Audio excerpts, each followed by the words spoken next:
प्रत्येक गुणहानि किसे कहते हैं, इसका प्रसंग चल रहा है। ये हो गया था 512 वाला।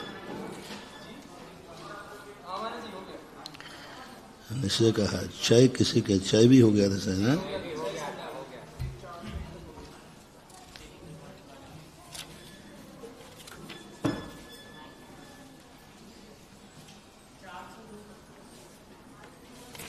402। अनुभाग की रचना का क्रम क्या है? द्रव्य की अपेक्षा से जो रचना ऊपर बताई गई है उसमें प्रत्येक गुणहानि के प्रथमादि समय संबंधी द्रव्य को वर्गणा कहते हैं। द्रव्य की अपेक्षा जो रचना ऊपर बताई गई है, जो कौन सी बताई थी ऊपर, 512 आदि, और उन वर्गणाओं में जो परमाणु उनको वर्ग कहते हैं। प्रथम गुणहानि की प्रथम वर्गणा में 512 वर्ग हैं। उनमें अनुभाग शक्ति के अविभागी प्रतिच्छेद समान हैं और वे द्वितीयादि वर्गणा के वर्गों के अविभागी प्रतिच्छेदों की अपेक्षा सबसे न्यून हैं। द्वितीयादि वर्गणाओं के वर्गों के अविभागी प्रतिच्छेद न्यून हैं। द्वितीयादि वर्गणा के वर्गों में एक एक अविभागी प्रतिच्छेद की अधिकता से क्रम से जिस वर्गणा पर्यंत एक एक अविभागी प्रतिच्छेद बढ़े वहाँ तक वर्गणाओं के समूह का नाम स्पर्धक है। जिस वर्गणा के वर्गों के युगपद अनेक अविभागी प्रतिच्छेदों की वृद्धि होकर प्रथम वर्गणा के वर्गों के अविभागी प्रतिच्छेदों की संख्या दूनी संख्या हो जाए, वहाँ दूसरा स्पर्धक प्रारंभ समझना चाहिए। इसी प्रकार जिन जिन वर्गणाओं के वर्गों में प्रथम वर्गणा के वर्गों के अविभागी प्रतिच्छेदों की संख्या के दुगने चौगुने अविभागी प्रतिच्छेद होते हैं, वे तीसरे चौथे आदि स्पर्धक का प्रारंभ समझना चाहिए। इस प्रकार एक गुणहानि के अनेक स्पर्धक होते हैं। क्या समझे? अनुभाग की रचना क्या है? प्रथम गुणहानि कितने की थी? 512 की पहले लिख के आए हैं। प्रत्येक गुणहानि में 16 निषेकहार करके निषेकहार के 6 गुणा करने प्रत्येक गुणहानि के प्रथम समय का द्रव्य निकलता है। घटाने से उत्तरोत्तर समय का द्रव्य परिणाम निकल, जैसे निषेकहार 16 को 6 32 से गुणा करने पर गुणहानि के प्रथम समय का द्रव्य 512 है। एक एक 6 अर्थात 32 घटाने से दूसरे समय का परिणाम निकलता है। तो अब 512 में है वर्ग हैं, उनमें अविभागी प्रतिच्छेद समान है, उनमें अनुभाग शक्ति 512 में समान है। द्वितीयादि वर्ग प्रथम वर्गणा में 500 वर्ग हैं। द्वितीयादि वर्गणाओं के वर्गों के अविभागी अपेक्षा से न्यून है। अब इसमें क्या हो रहा है कि द्वितीयादि वर्गणा, प्रथम वर्गणा कितनी है? 512 की। 512 वर्ग हैं उसमें, प्रथम वर्गणा में 512 वर्ग हैं और द्वितीयादि वर्गणा के वर्गों के अविभागी प्रतिच्छेद अधिकता से क्रम से जिस वर्गणा पर एक एक अविभागी प्रतिच्छेद बढ़े, तो ये कैसे है अनुभाग शक्ति? वर्गणा तो 512 है और उसमें द्वितीयादि वर्गणाओं के वर्गों के अविभागी प्रतिच्छेदों की अपेक्षा सबसे न्यून है।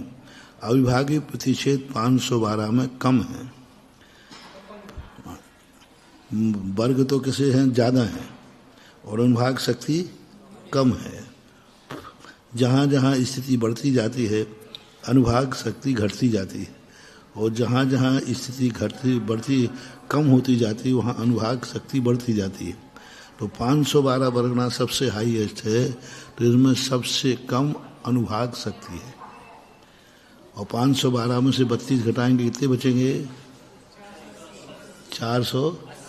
आरती, इसमें अनुभाग शक्ति ज़्यादा है।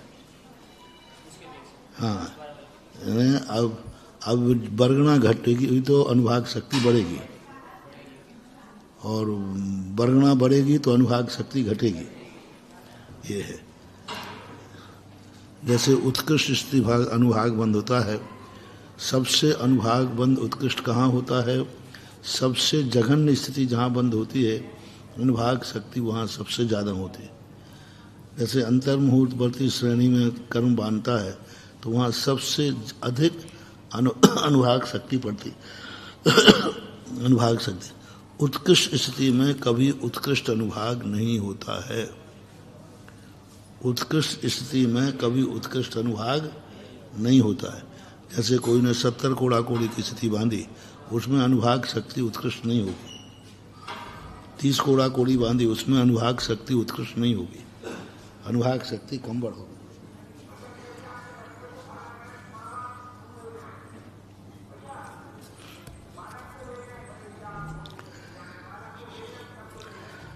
एक को पढ़ो फिर से। प्रथम गुणहानि की प्रथम वर्गणा कितने की है? मिलाओ।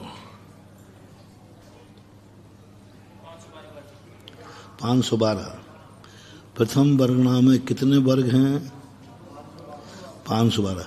उनमें अनुभाग शक्ति के अविभागी प्रतिशत समान है।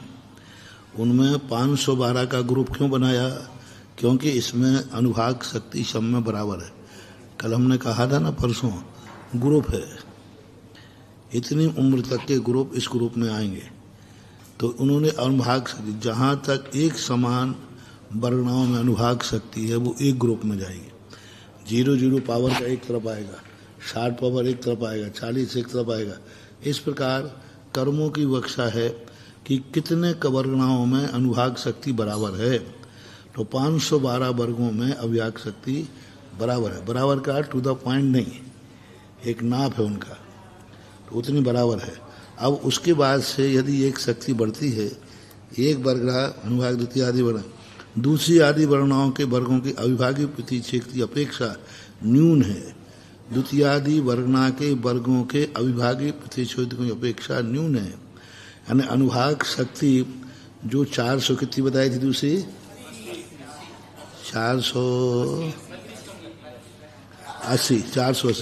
480 की अपेक्षा 512 की अनुभाग शक्ति क्या है?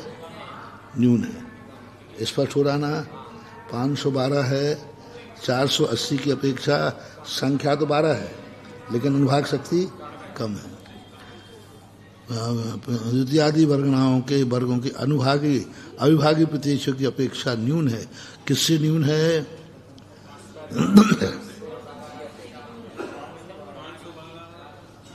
किससे न्यून है?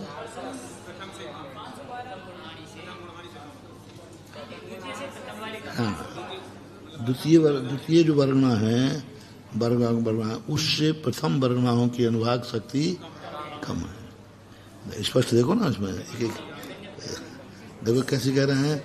द्वितीयादि वर्गणाओं के वर्गों की अविभागी प्रतिशतों की अपेक्षा किसको बनाई है उन्होंने? द्वितीय वर्गों को बनाए। तो किसको न्यून कह रहे हैं? प्रथम समय को दे रहे हैं। द्वितीयादि वर्गणा के वर्गों में एक एक अविभागी प्रतिशत की अधिकता है। द्वितीयादि वर्गणाओं के वर्गों में एक एक अविभागी प्रतिशत की अधिकता है। इसी प्रकार से अब इनमें एक बढ़ गया। 512 में जो भी अविभागी प्रतिशत थे उसमें दूसरी वर्गणाओं के अविभागी प्रतिशत में क्या बढ़ गया? एक अधिक हो गया। एक अधिक होते ही वह दूसरी वर्गणा में चला जाएगा। क्रम से जिस वर्गणा पर्यंत एक एक अविभागी तेज बढ़े वहां तक वर्गणा के समूह का नाम एक स्पर्धक होता है। अब स्पर्धक किसे बोलते हैं? जैसे मान लीजिए कोई शक्ति है तो कुशी में कोई भी मान लो कोई अनुभाग शक्ति है, ठोसता है। अब वो एक एक पॉइंट बढ़ती जा रही है, तो कहाँ तक बढ़ती जाएगी? 480 है तो 480 तक एक एक बढ़ाते जाओ। जहाँ तक वर्गणा पूरी हो जाए वहाँ तक बढ़ाते जाएंगे तो एक स्पर्धक माना जाएगा। एक स्पर्धक यानी 512 का स्पर्धक प्रति समय बढ़ता भी जाएगा तो वह एक स्पर्धक माना जाएगा। बढ़ता हुआ कहाँ तक बढ़ाना है? जहाँ तक तुम्हारी वर्गना है। पढ़ो, कहाँ तक बढ़ाना है? देखो कहाँ तक बढ़ाना है? द्वितीयादि वर्गणाओं के वर्गों में एक एक अविभाज्य अधिकता से क्रम से जिस वर्गना पर्यंत एक एक अविभाज्य प्रतिशत बढ़े, जहाँ तक एक एक अविभाज्य प्रतिशत बढ़ रहा है वहाँ पर क्या मानना? हाँ, और जिस वर्गना के एक पद अनेक अविभाज्य प्रतिशत की वृद्धि हो जाए तो जैसे कोई चीज़ है एक एक करके बढ़ रही है, तो जहाँ तक एक एक करके बढ़ेगी तो वो स्पर्धक में आएगा। किसी ने 2 बढ़ा दिए तो 3 बढ़ा दिए तो बस, एक से अधिक यदि बढ़ गया तो हाँ, वह स्पर्धक भिन्न स्पर्धक हो जाएगा। एक एक वृद्धि करके जब तक चल रहा है तब पर स्पर्धक किसे बोलते हैं? शक्ति अंश को। शक्ति अंश को स्पर्धक बोलते हैं। अनुभाग शक्ति, अनंत अनुभाग शक्ति मिलकर के एक स्पर्धक बनता है। एक स्पर्धक, पहले वर्ग जो होते हैं वर्गों के समूह का नाम वर्गना कहलाता है। परमाणुओं के समूह का नाम वर्ग है और वर्गों के समूह का नाम वर्णा है। वर्णा किसे कहते हैं? अनंत अविभाज्य प्रतिच्छेद जिसमें होते हों उसको एक स्पर्धक बनता है, अर्थात एक शक्ति बनती है। किसी को अपन ने 1 नंबर दिया तो 1 नंबर उसका कब बढ़ेगा?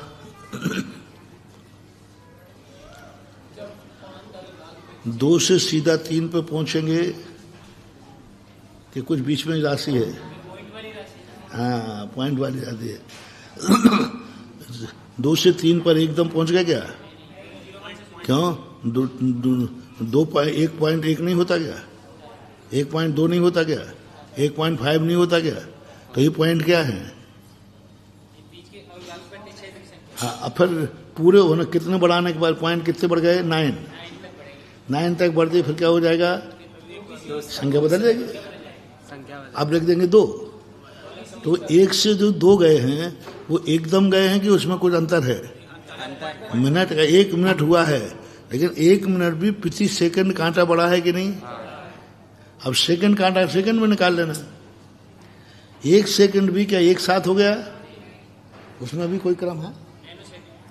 अब हम निकाल पाए ना निकाल पाए, लेकिन उसमें क्रम है। ऐसे ही स्पर्धकों में होता है। एक स्पर्धक से दूसरे स्पर्धक पर सीधा नहीं पहुंच जाओगे। एक स्पर्धक 0.1, 0.2, 0.3, 0.4 ऐसे अनंत रूप अनुभागी प्रतिच्छेद हो जाते हैं, तब एक स्पर्धक बनता है, एक शक्ति बनती है। अब इसके बाद 2 रुपया हो गया। जो 2 रुपया हुआ वो 1 पैसे से हुआ है कि नहीं? जब वो 100 पैसे उसके हो गए तब 2 रुपया हो गए। इसी प्रकार अनुभाग शक्ति बढ़ते बढ़ते बढ़ते बढ़ते अनंत तक अनुभाग शक्ति पहुंचेगी तो एक स्पर्धक हो जाएगा। अब किसी ने एक साथ अभी 1 रुपया बढ़ा रहा था, फिर उसने कहा नहीं अब तो अभिभाग शक्ति बढ़ रही है, तो अभिभाग शक्ति जैसे ही बढ़ जाएगी तैसे स्पर्धक बदल जाएगा। एक बढ़ता हुआ एक स्पर्धक जहाँ तक जाता है वहाँ स्पर्धक एक कहलाता है। लेकिन उसमें अनुभाग शक्ति कितनी है स्पर्धक में? स्पर्धक कहने को एक है, लेकिन अनुभाग शक्ति कितनी है? अनंत है। ऐसा वर्ग के समूह को वर्गना कहते हैं। अनंत अनुभागी स्पर्धकों की एक स्पर्धक होता है, अनंत स्पर्धकों की एक वर्गना होती है। अनेक वर्गों का एक वर्गना, अनंत वर्गों का एक वर्गना होती है। एक स्पर्धक में अनंत अनुभागी प्रतिशत होते हैं, अनंत स्पर्धकों की एक वर्गना होती है।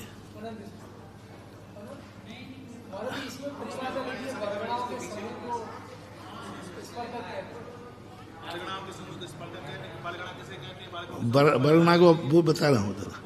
पहले तो अनुभाग स्पर्धक एक कितने का हुआ? अनंत। तो अब एक एक स्पर्धकों में कितने कितने स्पर्धक बनेंगे? अनंत बनेंगे। तो अनंत हम क्या बनाएंगे? देखो अब ये जिस वर्गणा पर्यंत एक एक अविभाज्य वहां तक वर्गणाओं के समूह का नाम एक स्पर्ध। जिस वर्गणा के वर्गों में युगपत अनेक अविभाज्य प्रतिशत वृद्धि होकर प्रथम वर्गणा के वर्गों के अविभाज्य प्रतिशतों की संख्या दूनी संख्या हो जाए वहां दूसरा स्पर्धक होना चाहिए। इसी प्रकार जिन जिन वर्गणाओं के वर्गों में प्रथम वर्गणा के वर्गों के अविभाज्य प्रतिशतों की संख्या तुगने चौगुने आदि अविभाज्य प्रतिशत होते हैं, तीसरे चौथे आदि स्पर्धक का प्रारंभ समझना चाहिए। इस प्रकार एक गुण हानि अनेक स्पर्धक होते हैं। कहाँ लिखा तुम्हारा?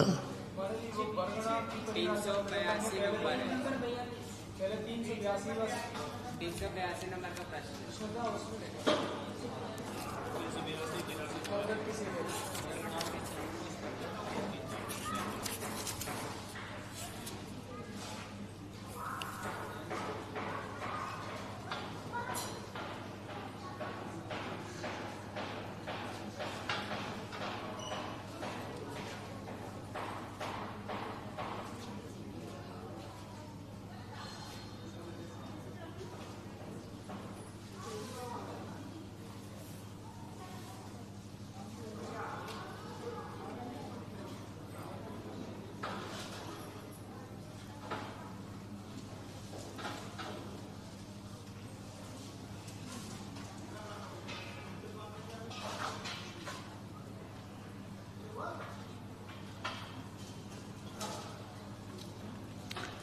नहीं, यहाँ पर विचार नहीं होगा। स्पर्धक वर्गणाओं के समूह को स्पर्धक कहते हैं, वर्गे के समूह को वर्ग। ठीक है, वर्ग किसे कहते हैं? अविभाज्य प्रतिच्छेदों के धारक प्रत्येक कर्म परमाणु को वर्ग कहते हैं। ठीक है, शक्ति के अविभाज्य प्रतिच्छेद होते कहते हैं। इस प्रकार शक्ति, यहाँ शक्ति शब्द से कर्मों के अनुभाग अर्थात फल देने की शक्ति इष्ट है। नहीं, ये परिभाषा विचारणी है, क्योंकि स्पर्धक का नाम होता है शक्त्यंश। यदि इन्होंने स्पर्धक का नाम ग्रुप ले लिया है तो बात अलग है, लेकिन यदि अविभाज्य प्रतिच्छेद अनंत अविभाज्य प्रतिच्छेद मिलकर के एक स्पर्धक बनता है, एक स्पर्धक होता है।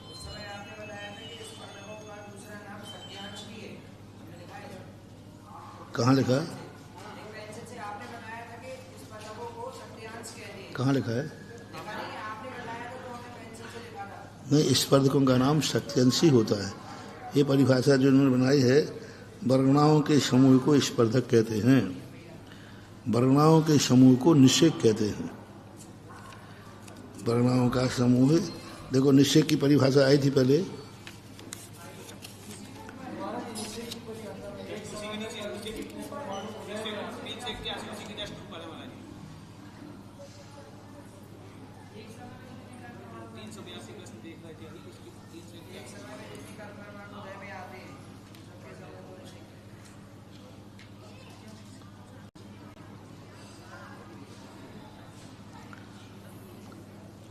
नहीं, ये परिभाषा विचारणी है। निषेक में परमाणु में वर्गणाएं जो होती हैं एक समय प्रबद्ध देखो कहाँ है?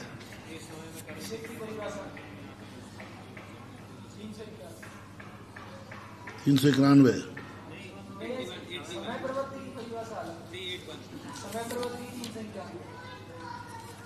नहीं, ये परिभाषा विचारणी है ये दोनों क्योंकि परमाणु का उदय नहीं होता, हमेशा वर्ग से वर्गणा बन जाती है, और वर्गणाओं से जो होता है, वर्गणाओं के समूह जो बनते हैं वो निषेक बनते हैं, और शक्त्यंश को स्पर्धक को शक्त्यंश कहते हैं। आगम प्रमाण और बता देंगे, कोई धवला आदि में जो है स्पर्धक है ना शक्त्यंश। किसके शक्त्यंश? वर्गणाओं के शक्त्यंश। और वर्गणाओं के समूह को एक निषेक कहते हैं। अनेक वर्गणाएं मिलकर के एक निषेक बनते। निषेक यानी एक समय में कितने निषेक प्रदेश बंद किया है। तो इस प्रकार से यहाँ पर अभी तुम्हें ही तय समझ लो, फिर और उसको प्रमाण से समझा देंगे। तो उसमें वर्गणा के वर्गों के अविभाज्य संख्या दूने चुगने अविभाज्य प्रतिच्छेद होते हैं, वहाँ से तीसरे चौथे आदि स्पर्धा का प्रारंभ समझना चाहिए। यानी प्रत्येक अनंत गुण हानि अनंत अविभाज्य प्रतिच्छेद की वृद्धि करते हुए जहाँ तक एक एक बढ़े वहाँ पर क्या मानना, एक स्पर्धक, और जहाँ आगे एक से ज़्यादा बढ़े तो दूसरा स्पर्धक, तीसरा तिगना चौगना कितने ही बढ़े तो स्पर्धक का नंबर बदलता जाएगा, पॉइंट बदलते जाएंगे। इस प्रकार के ये क्या हुआ, अनुभाग स्थान क्रम क्या होता है, अनुभाग की रचना का क्रम क्या हुआ। अब यहाँ अनुभाग की रचना क्या क्रम बनाया बोलो, जो प्रथम वर्गणा है उस वर्गणा के अंदर अनंत अनुभाग अविभागी प्रतिच्छेद है। अनुभाग के अविभागी, अनुभाग यानी एक वर्गणा है, कोई भी चीज़ की एक वर्गणा है कर्मों का, उसमें अनुभाग शक्ति कितनी है, अनंत है, अनंत अनुभाग शक्ति है, और ये क्रम से एक एक बढ़ती जा रही है, तो उसका समूह का नाम एक स्पर्धक मानना। और एक स्पर्धक बनने के बाद जैसे आगे जाकर के स्पर्धक 2, 3, 4 बढ़ेंगे तो स्पर्धकों की संख्या, ऐसे स्पर्धक कितने हो जाते हैं, अनंत स्पर्धक हो जाते हैं। वर्गणा वर्ग भी अनंत हैं, वर्गणा भी अनंत है, वर्ग से वर्गणाएं अनंत गुणी हैं, अनंत गुणी है। वर्ग से वर्गणा से अनुभाग शक्ति अनंत गुणी है। अब अनुभाग शक्ति से स्पर्धक जो हैं वो अनंत गुण होना चाहिए स्पर्धक, क्योंकि अनंत शक्ति मिलकर के फिर जाकर के वर्गणा बनती है, अनंत फिर वर्गणा बनती है, क्योंकि वर्गणा एक पुंज का नाम है। ऐसा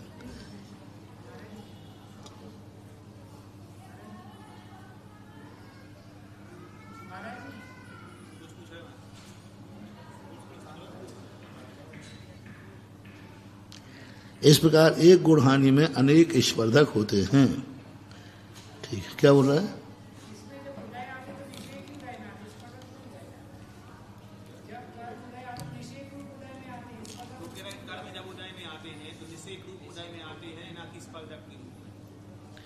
स्पर्धक तो शक्ति है शक्ति तो जब निश्चय उदय में आएगा तो शक्ति तो आएगी आएगी,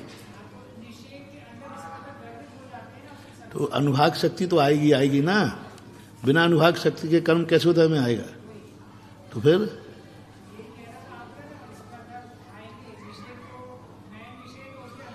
स्पर्धक शक्त्यंश का नाम है, तो वर्गणा उदय में आएगी तो शक्त्यंश तो आना ही है। स्पर्धकों का कभी उदय नहीं होता, उदय तो परमाणुओं का होता है, वर्गणा का होता है। वो तो शक्त्यंश उसके साथ, आप चाहे गन्ने को ऐसा काटो चाहे खड़ा काटो, रस तो आएगा ही आएगा नहीं।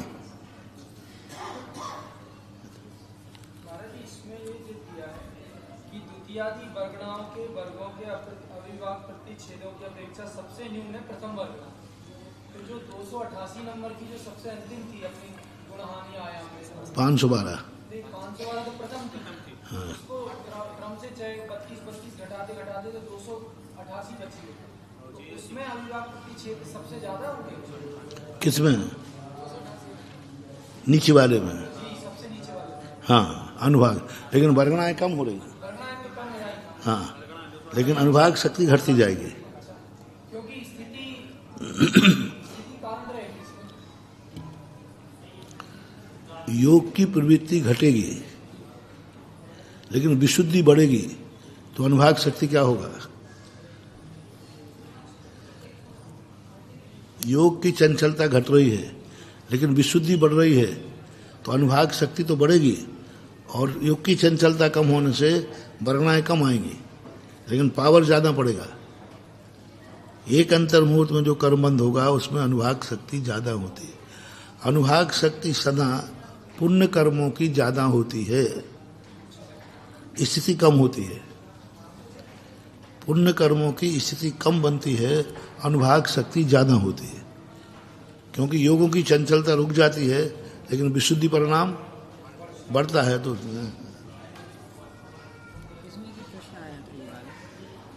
प्रश्न इन्होंने क्या कि जब हमने जब चय बनाया था इन्होंने ये लिखा था निषेक हार में एक अधिक गुण हानि आयाम जोड़कर, डायरेक्टली लिख देते तीन आयाम में एक अधिक जोड़कर, तो निषेक हार लिखने कोई कारण था कि ऐसे ही लिखा है? निश्चय काल में एक अधिक गुणहानि करना है। हाँ, तो आयाम का यदि अपन ऐसा भी लिखते कि तीन आयाम में एक अधिक कर दो, तो निषेक हार यहाँ लिखने कोई कारण था कि इसे लिखा है?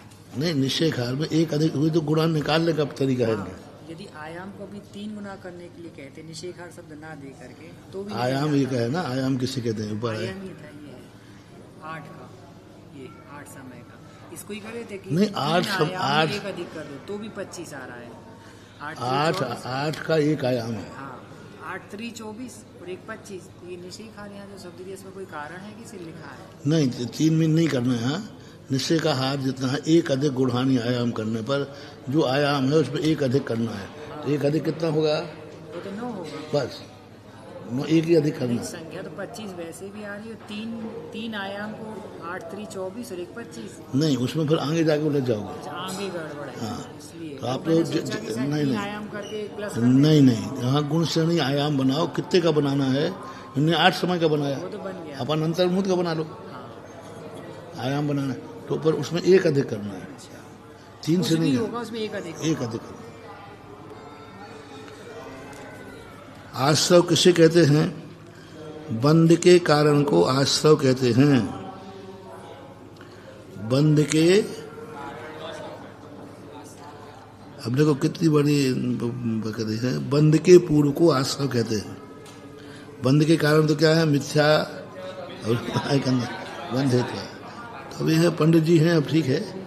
अब जन सिद्धांत उन्होंने के अपन ने कितनी गलतियां निकाली शुरू से, बहुत सारी परिभाषाएं जो हैं घटित नहीं हो रही हैं। बंध के पूर्व आश्रव, बंध के पूर्व का जो प्रदेशों का आना होता है वो आश्रव है।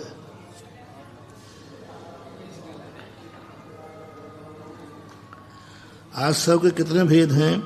4। द्रव्य बंध का निमित्त कारण। आश्रव के कितने भेद हैं? द्रव्य बंध का निमित्त कारण, द्रव्य बंध का उपादान कारण, भाव बंध का निमित्त कारण, भाव बंध का उपादान कारण। अब देखो ये ऐसे कहना नहीं चाहिए, इन्होंने किसी भी आचार्य ने इस प्रकार के भेद नहीं घटाए हैं। हाँ, किसी भी आचार्य ने ये भेद नहीं घटाए, फिर भी इनने घटाने का प्रयास किया है। द्रव्य बंध का निमित्त कारण क्या है? कोई भी द्रव्य बंध करेंगे तो उसका निमित्त कारण जरूर होगा। बिना निमित्त कारण के कभी द्रव्य आश्रव नहीं हो सकता, क्योंकि आप राग द्वेष करोगे तो किसी ना किसी वस्तु से करोगे कि स्वयं से करोगे? पर प्रत्यय होगा, तो वो कोई ना कोई निमित्त तो बनेगा। बिना निमित्त के कभी आश्रव नहीं होता। तो द्रव्य बंध का कारण यानी कर्मों को जब हम आश्रव करेंगे तो कोई ना कोई वस्तु हमारे ज्ञान में आएगी, चाहे मन में आए, चाहे वचन में आए, चाहे काय में आए। आँख बंद कर रहे हैं तो अपन को कोई ना कोई वस्तु ध्यान में आएगी कि नहीं, तो मनोयोग होगा। तो द्रव्य बंध कारण। दूसरा कारण क्या है? द्रव्य बंध का उपादान कारण। आत्मा में बंधने की शक्ति है तभी वो राग द्वेष करेगा कि बिना उसे करेगा?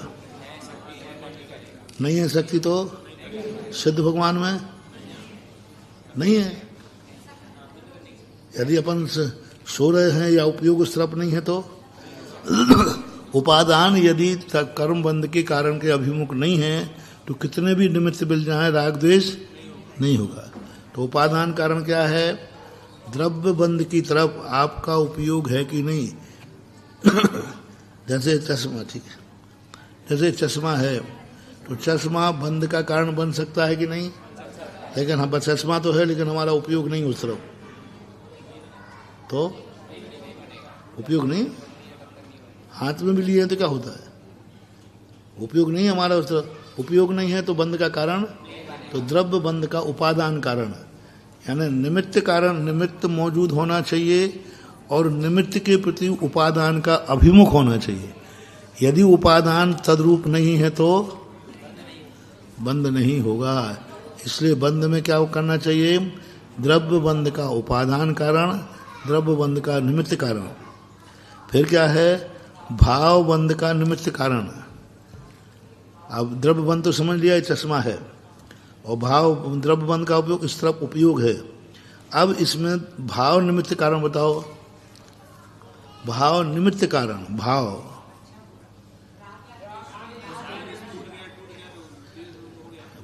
निमित्त कारण,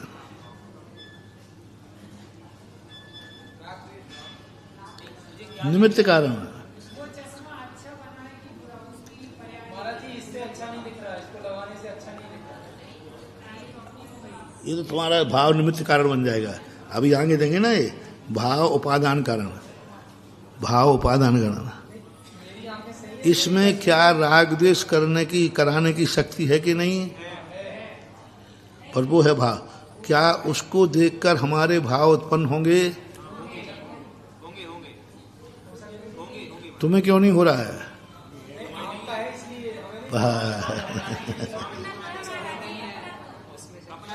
अब इस निमित्त में हमारे राग द्वेष कराने की क्षमता है कि नहीं?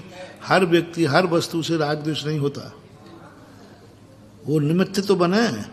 अब उपादान कारण, क्या हमारा उपयोग इस तरफ है? क्या हम इसको चाहते हैं? भली मेरा है, लेकिन हम इसको चाह ही नहीं रहे, तो भाव उपादान कारण, यानी भाव में हम इस वस्तु के प्रति राग भाव नहीं, लेकिन इसमें राग उत्पन्न करने की शक्ति है, लेकिन हमने इसको छोड़ दिया या हमें अभी काम का नहीं है, तो अभी भी इसमें भाव निमित्त कारण विद्यमान है कि नहीं? लेकिन हम भाव उपादान कारण नहीं है। अब भाव निमित्त कारण और भाव द्रव्यबंध कारण, भाव से उपादान कारण, यही है ना? भावबंध का उपादान कारण और द्रव्यबंध का उपादान कारण। अब भावबंध का और द्रव्यबंध का उपादान कारण क्या है? भावबंध का उपादान कारण, भावबंध का उपादान कारण, द्रव्यबंध का उपादान कारण, द्रव्यबंध का उपादान कारण।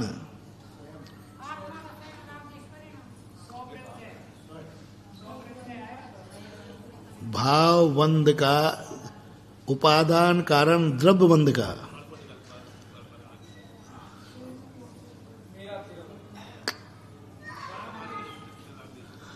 द्रव्यबंध का उपादान कारण बताओ। द्रव्यबंध का भाव कारण अलग है। भाव द्रव्यबंध का जो पहला क्या था? द्रव्यबंध का उपादान का, द्रव्यबंध का निमित्त कारण और द्रव्यबंध का, तो द्रव्यबंध का उपादान कारण क्या? द्रव्यबंध का क्या? अरे बंध का उपादान कारण क्या है? द्रव्यबंध का नहीं, अपने ऊपर मत लो। उन पुद्गल परमाणुओं में बंद करने की योग्यता है कि नहीं? उपादान, द्रव्यबंध का उपादान कारण। सभी परमाणु कर्म रूप बनेंगे क्या? तो उन कर्म सभी पुद्गल परमाणु उपादान कारण, द्रव्यबंध का उपादान कारण कौन है? पुद्गल कर्म वर्णाएं ही बनेंगी। सभी वर्णाएं बनेंगी क्या? जिस कर्म पुद्गल वर्णा में बंधने की योग्यता है वो बनेगी द्रव्य। अब निमित्त कारण क्या है? द्रव्यबंध निमित्त कारण, जीव के परिणाम। द्रव्यबंध की बात कर रहा हूं, तो भावबंध क्या है? द्रव्यबंध के लिए निमित्त है। भावबंध द्रव्यबंध तो नहीं है। अपना परिणाम द्रव्यबंध कब बना? निमित्त क्या बना? जीव परिणाम हेतु पुग्गल कम्मतम परिणम दी। जीव परिणाम हेतु, तो परिणाम क्या बने? नहीं, परिणाम हेतु। जीव परिणाम हेतु पुग्गल कम्मतम परिणम दी। जीव के परिणामों का निमित्त मिलकर के पुद्गल कर्म जो थे वे क्या बने? कर्म रूप परिणत हुए। पुग्गल कम्म निमित्तम तहेव जीवो भी परिणम दी। तो हमारा द्रव्य बंध में हमारे राग द्वेषादि भाव निमित्त हैं, और पुद्गल कर्म वर्णाओं को कर्म रूप में बंधने की जो योग्यता है वो क्या हुई? द्रव्य बंध उपादान कारण। अब आओ भाव कारण में। भाव उपादान, भाव बंध उपादान निमित्त कारण। भाव बंध का निमित्त कारण क्या है? कर्मों का उदय, 9 कर्म।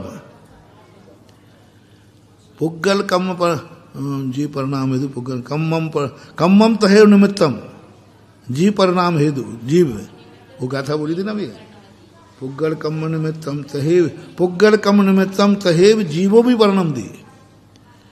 तो भाव बंध में निमित्त उपादान कारण क्या है? भाव बंध में पुद्गल कर्मों का उदय। तो कर्मों का उदय क्या है? भाव बंध का निमित्त कारण। तो भाव बंध का उपादान कारण क्या है? भाव बंध का हमारा खुद का उपादान, हमारे राग द्वेष में जो परिणाम है उसमें बांधने की शक्ति है कि नहीं? बंधने की शक्ति निमित्त कारण, बांधने की शक्ति उपादान कारण।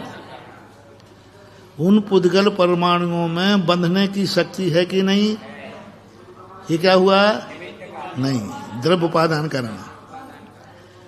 पुद्गल वर्णाओं में कर्म रूप बढ़ने की शक्ति है, वो द्रव्य बंध उपादान कारण। लेकिन वो क्या अपने आप बंधेगा? हेतु क्या है? जीव के राग द्वेषादि भाव द्रव्य बंध के निमित्त कारण है। अब भाव बंध का निमित्त कारण क्या है? पुद्गल कर्मों का उदय। पुद्गल कर्म, यहाँ निमित्त हमारे भाव बने थे, अब वहाँ पुद्गल कर्मों का उदय क्या बना? मेरे परिणाम में निमित्त। और उपादान का, भाव बंध का उपादान कारण क्या है? जैसे पुद्गल कर्मों में कर्म रूप परिणत होने की शक्ति थी, द्रव्य बंध। अब भाव बंध में अपने अपन में बांधने की शक्ति है कि नहीं? वो शक्ति ही उपादान कारण है। द्रव्य बंध निमित्त कारण समझो। द्रव्य बंध का निमित्त कारण क्या है?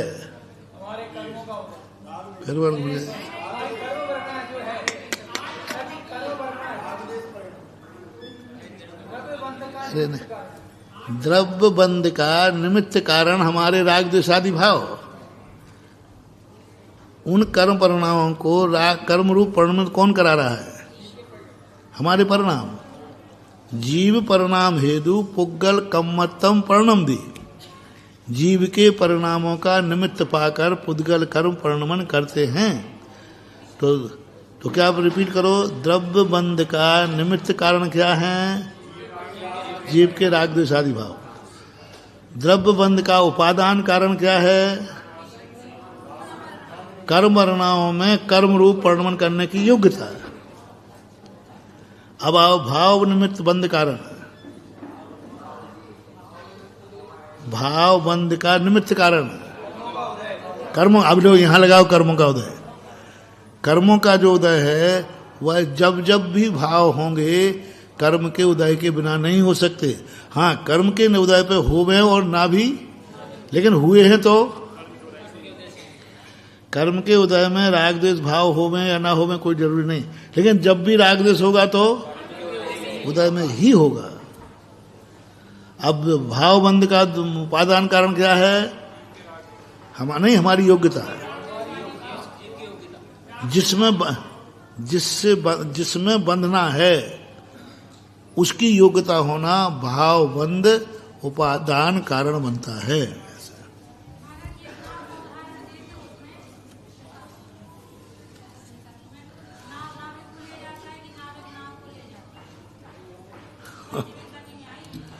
हाँ ठीक है, स्कूटर को तुमने चलाया कि स्कूटर तुम्हें चला के लाया? वही गाड़ी एक दूसरे के निमित्त थे। स्कूटर से पूछा भाई तुम्हें कौन लाया? तो ड्राइवर मालिक लाया। मानो भाई तुम यहाँ कैसे आए? बोले स्कूटर लाया। दोनों को कौन लाया? स्कूटर अपने आप चल नहीं सकता और मालिक भी अपने आप चलें, ठीक है। कारण किसे कहते हैं? कार्य की उत्पादक सामग्री को कारण कहते हैं। ठीक है, कारण के दो भेद हैं, समर्थ कारण और दूसरा असमर्थ कारण। प्रतिबंधक का अभाव होने पर सहकारी समस्त सामग्रियों को समर्थ कारण कहते हैं। समर्थ कारण होने पर अनंतर समय में कार्य की उत्पत्ति नियम से होती है। भिन्न भिन्न प्रत्येक सामग्री को असमर्थ कारण कहते हैं। असमर्थ कारण कार्य उत्पत्ति का नियामक नहीं है। असमर्थ कारण क्या है? नियामक नहीं है कि उससे कार्य होगा ही होगा। लेकिन समर्थ कारण में क्या है? कार्य होता ही होता है।